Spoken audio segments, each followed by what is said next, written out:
भाग्यमा नलेखेको कुरा नकल गरेर पाइँदैन महोदय। भाग्यमा नलेखेको कुरा नकल गरेर पाइँदैन महोदय। न त बल गरेर नै आफ्नो बनाउन सकिन्छ। समयले जसलाई जहाँ पुर्याउन लेखेको हुन्छ अन्त्यतः त्यही पुगिदिन्छ। त्यसैले कसैले साथ छोडे, कसैले मन टुटाइदिए, कसैले आफ्नो स्वार्थ पुरा गरेर बाटो बदलिएछ भने पनि त्यसलाई नियतिको एउटा अध्याय सम्झेर स्वीकार्न सिक्नुपर्छ महोदय। जीवनमा सबै कुरा हाम्रो चाहना अनुसार हुँदैन। जीवनमा सबै कुरा हाम्रो चाहना अनुसार हुँदैन। कहिलेकाहीँ हामीले जोगाउन खोजेका सम्बन्धले हातबाट फुस्किदिन्छ। धेरै माया गरेको मान्छे नै पराई बन्छ। धेरै माया गरेको मान्छे नै पराई बन्छ।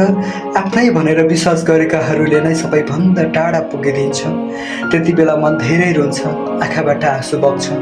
समयले बिस्तारै सिकाउँछ जुन कुरा भाग्यमा लेखेको छैन त्यसलाई हजार प्रयासले पनि आफ्नो बनाउन सकिँदैन महोदय।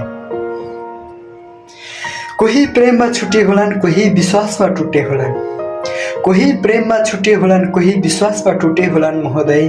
कोही आफ्नो स्वार्थ पुरा गरेर हाँस्दै हिँडे होलान्, तर त्यसको हाम्रो मूल्य घट्दैन महोदय। बरु जीवनले एउटा पाठ सिकाइदिन्छ। आफ्नो खुसी अरूको व्यवहारमा होइन, आफ्नो धैर्य र आत्मविश्वासमा खोज्नुपर्छ महोदय। आज दुःख छ भने भोलि खुसी पनि आउनेछ। आज मन खाली छ भने कुनै दिन त्यही मनमा आशाको उज्यालो पनि भरिनेछ। त्यसैले नियतिलाई दोष दिएर होइन, स्वीकार गरेर अगाडि बढ्नुपर्छ। किनकि लेखिएको मेटिँदैन, नलेखेको जोडिँदैन। नलेखेको जोडिँदैन महोदय।